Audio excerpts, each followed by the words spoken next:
Ever since the 2020 lockdown, when we were all baking bread, we were watching Tiger King, and we were all experiencing this collective fever dream of being stuck at home. And the fortunate ones, we got to go back to work. And a lot of you work from home because of that. And we just go back to buying our now expensive $10 to $15 fast food lunches, a $15 latte, a $20 salad. Then we micro grocery shop where we just buy exactly what we need for a recipe of the day. Well, I didn't. I'm still stuck in a cycle of habits that make me look like a prepper. By the way, I am not a prepper. I like to stay prepared, but if you do want professional prepper and homestead advice, there are plenty of YouTube channels that do just that. They will show you how to start, where to start, and things you can do in your home that'll keep you prepared well past 6 months. I just want to talk about the things that I just still do from that 2020 lockdown and things that I think that could help you today. During the pandemic, I realized seeing an empty shelf at the grocery store is a feeling that I don't want to see again. By the way, this video isn't to fearmonger, and this video is not to be an alarmist, even though currently in the news, a lot of people are talking about that cruise ship that I believe recently docked in Spain, and they are still trying to find a safe way to let the passengers get off the ship and quarantine those that are sick. And so it has a lot of people thinking that there's going to be another pandemic. By the way, I hope that is not the case. But because of this and because of inflation, that's kind of where I'm coming from with this first habit. When I grocery shop now, I'm not just grocery shopping for things I need for the week or the day. I literally will buy my groceries and things that I need for a good week and a half, but I also buy extra. I'm gonna give you a personal story. So when we had to go on lockdown and I had to run to the grocery store to make sure we had things like water and things that I knew my kids were gonna eat. My youngest, the only thing at that time that he would drink was milk. We had a gallon of milk at home, and it just slipped our minds that, wait a minute, we're gonna need 2 weeks worth of milk.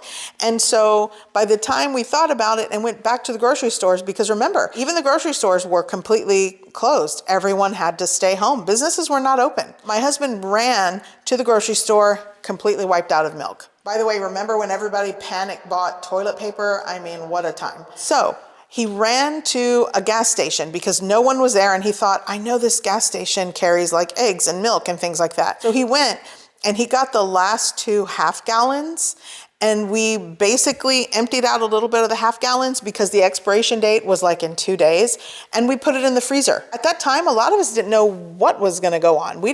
There was so much uncertainty of what was happening and how things were gonna be handled that for my youngest son, who didn't quite understand, like, you have to drink, we don't have milk for you, it was just nerve-wracking. And I know that seems like such a first world problem, but at the time, like I said, there was so much uncertainty of daily life and daily routine and daily conveniences that I just don't want to feel that again.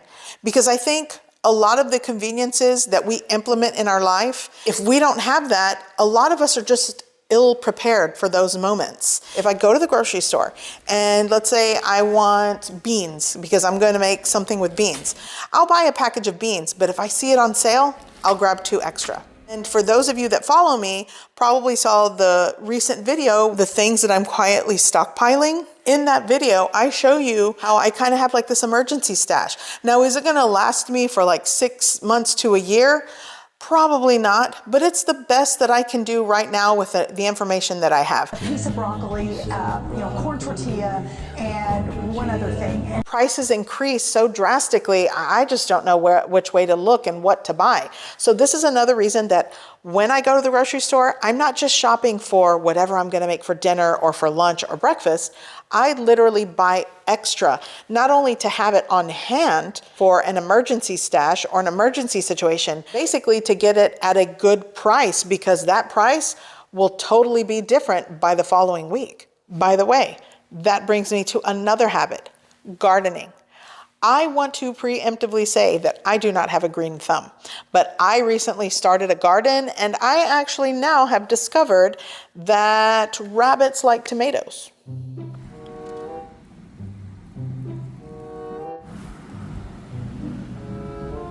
Oh my God. This is what got into my garden. It's this rabbit, this little rabbit. It's not even afraid of us. I didn't know that, but I had one eating a tomato. And I definitely let him have the rest. I kind of threw it out in my yard. I was like, okay, it's yours. But gardening, a lot of you don't live where you have a backyard or where you can have this like huge farmland of like crops growing. But there are a lot of videos out there of people. I remember during the pandemic where people were starting to grow things on their apartment balconies. Sometimes you have to be resourceful and work with what you've got. And that is definitely another habit, working with what I've got. That is a mindset that I think some people really haven't tapped into.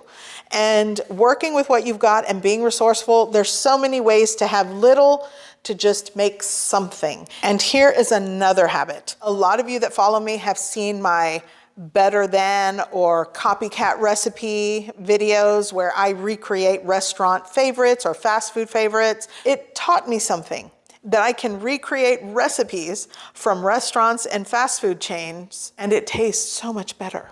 I literally became like this culinary detective where I was reading labels and reading ingredients that were in some of the, packaging or sauces. And in a way, I thought it was fun. A lot of people would be like, oh, this is exhausting. I don't want to do this. And I understand cooking is not for everyone, and that's okay.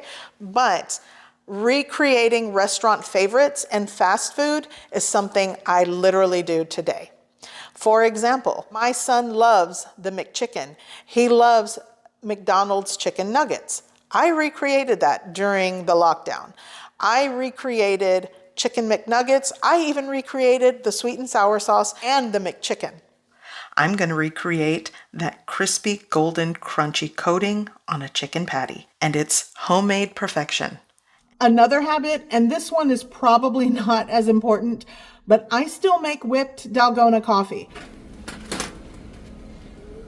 And a lot of you said before whipped coffee was trending, it was called a variation of things and it existed before, but 2020 was definitely the height of that whipped coffee trend. And I still make that. I like it. So remember, we were doing like 1, 2 tablespoons. Actually, I normally just put that much of sugar, and then boiling hot water, the same amount, 2 tablespoons. So for those of you that have followed me and have seen my videos where I basically tell you things I do to save money and budget my food costs for the month, this is one way that saves me hundreds of dollars. And making coffee whipped like this actually feels kind of like a luxury and a treat.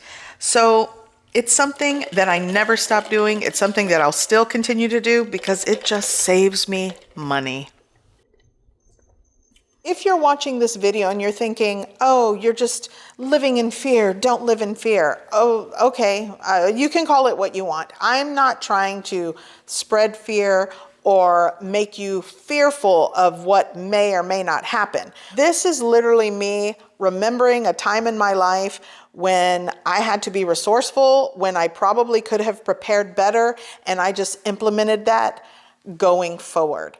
And I just realized some of the ways that I was living was just very inefficient, and I should have prepared better, and that's sort of what I'm trying to learn to do. I'm still in the process. I do not have a 100% deep pantry and prepared to live off of, out of my pantry for like a year. I'm not there yet. I mean, it would be great if I had it like that. I don't, but it doesn't hurt to start and try to figure that out. I like having extra, and I love my home-cooked fast food dupes and copycat recipes. It just tastes better in my opinion, and I don't mind making it, especially when I know the ingredients that I'm putting into it. And not everything always works for everyday life.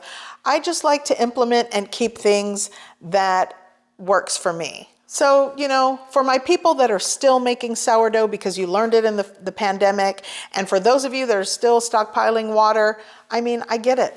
I get it. The economy is troubling.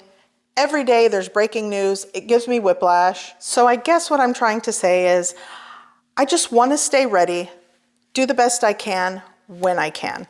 So like, share, subscribe, or do whatever it is people do in 2026. And I will see you in the next one. Bye.